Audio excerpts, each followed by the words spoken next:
વલસાડના ઉમરગામમાં વૃક્ષારોપણ કાર્યક્રમ બાદ વિવાદ સર્જાયો છે। બાળકોને ટેમ્પોમાં ભરીને લાવતા મોટો વિવાદ સર્જાયો છે। એક જ ટેમ્પોમાં 100 થી વધુ વિદ્યાર્થીઓને ભરવામાં આવ્યા। વન કવચ નામના કાર્યક્રમમાં બાળકોને ટેમ્પોમાં લાવતા વિવાદ થયો છે। કાળઝાળ ગરમીના કારણે કેટલાક વિદ્યાર્થીઓ બેભાન થયા। કાર્યક્રમ પૂર્ણ થયા બાદ સારવાર માટે લઈ જવાતા ભારે રોષ જોવા મળ્યો। વન વિભાગ અને શિક્ષણ વિભાગની આ બેદરકારી સામે આવી છે। તો વલસાડના ઉમરગામના આ દ્રશ્યો છે, જોઈ શકાય છે। વૃક્ષારોપણ કાર્યક્રમ હતો, પરંતુ વિદ્યાર્થીઓને ત્યાં હાજર કરવા માટે તમામ બાળકોને ઘેટા બકરાની જેમ એક જ ટેમ્પોમાં 100 કરતાં વધારે આ વિદ્યાર્થીઓને ભરવામાં આવ્યા છે। અને અમુક જે વિદ્યાર્થીઓ છે તેઓ કાળઝાળ ગરમીના કારણે બેભાન પણ થયા હતા, પરંતુ તેને સારવાર કાર્યક્રમ પૂર્ણ થયો ત્યારબાદ આપવામાં આવતા ભારે વિવાદ સર્જાયો છે અને લોકોમાં પણ ભારે રોષ છે। અહીંયા સમગ્ર વન વિભાગ અને શિક્ષણ વિભાગની આ બેદરકારી સામે આવી છે।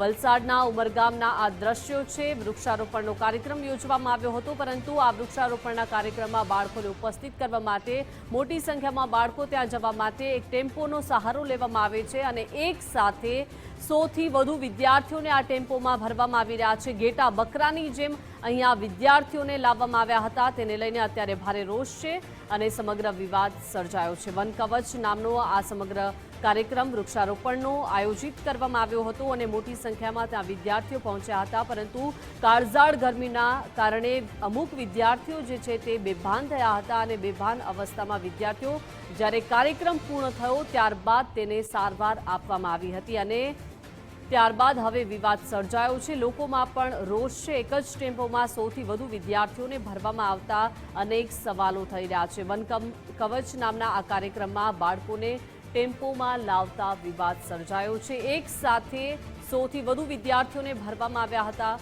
વૃક્ષારોપણનો આ સમગ્ર કાર્યક્રમ વન કવચ નામનો આ કાર્યક્રમ યોજાયો હતો અને બાળકોની સુરક્ષાને લઈને અનેક સવાલો થઈ રહ્યા છે, કેમ કે એક સાથે આટલી મોટી સંખ્યામાં એક જ ટેમ્પોમાં વિદ્યાર્થીઓને ખીચોખીચ ભરવામાં આવ્યા।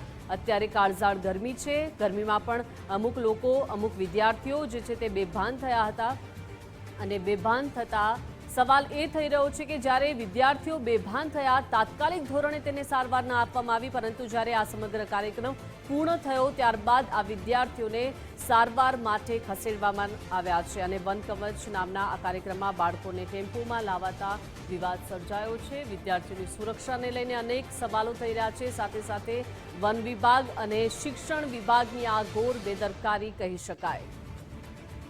જોઈ શકાય છે એક સાઈડના દ્રશ્યો છે જ્યાં ખીચોખીચ વિદ્યાર્થીઓને ટેમ્પોમાં ભરવામાં આવી રહ્યા છે।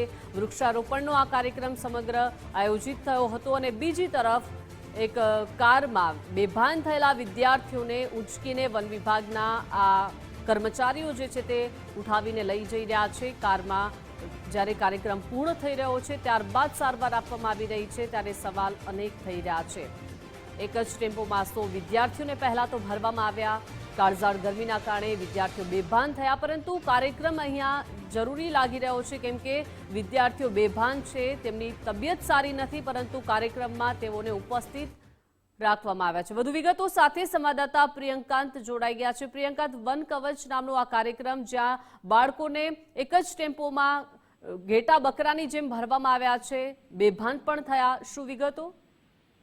જી, ઉમરગામ તાલુકાના સંજાણ રેન્જના જે દક્ષિણ વિભાગ દ્વારા આજે એક પેડ માટે નામનો આ કાર્યક્રમ હતો। વન કવચ નામનો આ જે કાર્યક્રમ છે તેમાં ધારાસભ્ય રમણભાઈ પાટકર સહિત જિલ્લા પંચાયતના ઉપપ્રમુખ તથા સરપંચો અને સભ્યોની ઉપસ્થિતિમાં રાખવામાં આવ્યો હતો।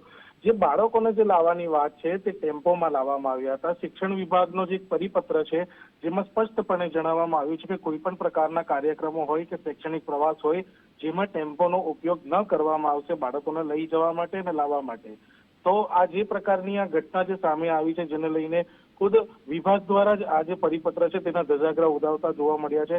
કેટલાક બાળકો ગરમીના કારણે બેભાન અવસ્થામાં જોવા મળ્યા હતા, તેમને સારવાર આપવા માટે એસી કારમાં અંદર બેસાડી દેવામાં આવ્યા અને પાણીનો માત્ર છંટકાવ કરવામાં આવ્યો હતો। કાર્યક્રમ પૂર્ણ થયા બાદ બાળકોને સારવાર હેઠળ ખસેડવામાં આવ્યા હતા, જેને લઈને આ ગંભીર બેદરકારી સામે આવી છે। જી પ્રિયંકાંત, આભાર વિગત સાથે જોડાયા તે બદલ।